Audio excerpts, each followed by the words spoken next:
Kitab Imamat.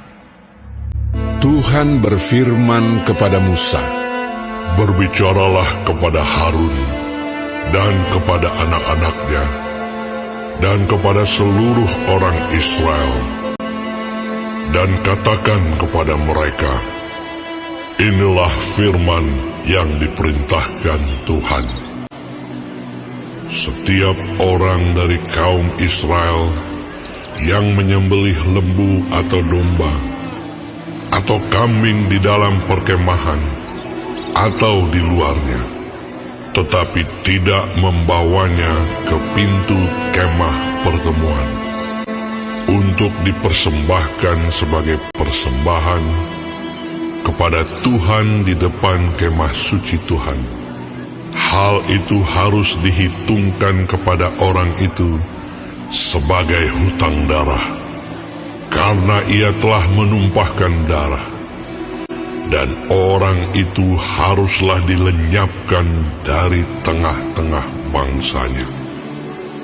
Maksudnya, supaya orang Israel membawa korban sembelihan mereka yang biasa dipersembahkan mereka di padang kepada Tuhan ke pintu kemah pertemuan, dengan menyerahkannya kepada imam untuk dipersembahkan kepada Tuhan sebagai korban keselamatan. Imam harus menyiramkan darahnya pada mezbah Tuhan di depan pintu kemah pertemuan, dan membakar lemaknya menjadi bau yang menyenangkan bagi Tuhan. Janganlah mereka mempersembahkan lagi korban mereka kepada jin-jin, sebab menyembah jin-jin itu adalah zina.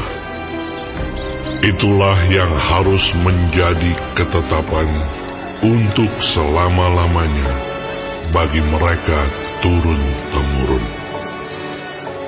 Dan haruslah kau katakan kepada mereka, setiap orang dari kaum Israel atau dari orang asing yang tinggal di tengah-tengah mereka, yang mempersembahkan korban bakaran atau korban sembelihan, tetapi tidak membawanya ke pintu kemah pertemuan supaya dipersembahkan kepada Tuhan, maka orang itu haruslah dilenyapkan dari antara orang-orang sebangsanya.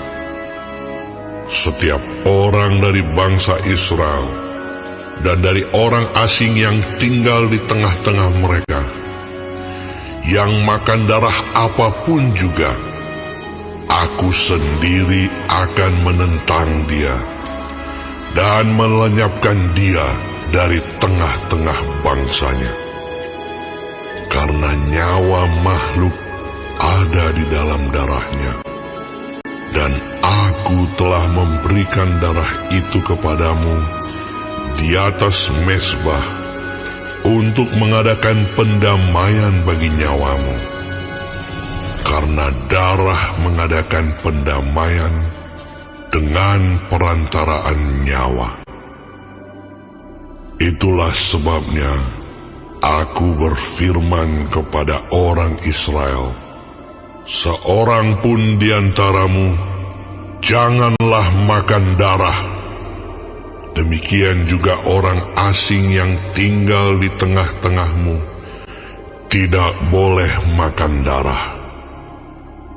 Setiap orang dari orang Israel dan dari orang asing yang tinggal di tengah-tengahmu, yang menangkap dalam perburuan seekor binatang atau burung yang boleh dimakan, haruslah mencurahkan darahnya, lalu menimbunnya dengan tanah. Karena darah itulah nyawa segala makhluk. Sebab itu aku telah berfirman kepada orang Israel, darah makhluk apapun janganlah kamu makan, karena darah itulah nyawa segala makhluk. Setiap orang yang memakannya haruslah dilenyapkan. Dan setiap orang yang makan bangkai atau sisa mangsa binatang buas, baik ia orang Israel asli maupun orang asing, haruslah mencuci pakaiannya, membasuh tubuhnya dengan air, dan ia menjadi najis sampai matahari terbenam. Barulah ia menjadi tahir. Tetapi jikalau ia tidak mencuci pakaiannya dan tidak membasuh tubuhnya, ia akan menanggung kesalahannya sendiri.